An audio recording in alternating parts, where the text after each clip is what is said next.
అట్లా మాకు మెడికల్ కాలేజీలు వద్దన్నటువంటి చరిత్ర ఉందా? అంతకంటే నీచం ఇంకెక్కడైనా ఉందా? మెడికల్ సీట్లు రాక చస్తుంటే, మెడికల్ కాలేజీలు వచ్చి మెడికల్ సీట్లు ఇస్తుంటే మాకు అక్కర్లేదు చీపమ్మనమంటే ఏంటండి? ఇది ఎవరు కూర్చుని నిర్ణయం తీసుకున్నారు? చంద్రబాబు గారు నిర్ణయం తీసుకుంటే సత్యకుమార్ అమలు చేసేస్తాడా? ఇది జనాలకు రేపు పొద్దున్న సమాధానం చెప్పుకోనక్కర్లేదా?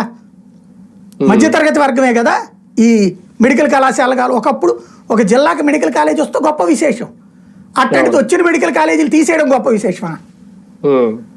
లేదు.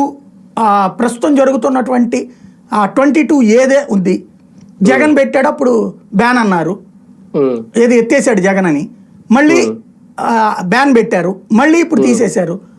ఎక్కడ మాట్లాడుకున్నారు వీళ్ళు దీంట్లో? అట్లాగే ఇసుక ఏమన్నారు ఇంతకు ముందు?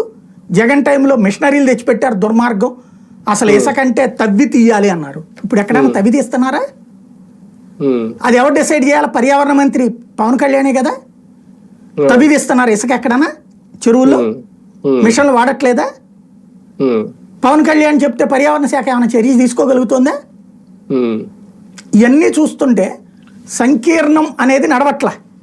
అంటే గతానికి ఇప్పటికి తేడా ఏంటంటే సార్, ఇప్పుడు గతంలో 2014 అప్పుడు పొత్తులో ఉన్న, అప్పుడు బీజేపీ మిత్రపక్షంగా ఉన్న, ఇలాగ ఇండివిజువల్ గా డెసిషన్ తీసుకొని ఒక సమస్య మీద ఇండివిజువల్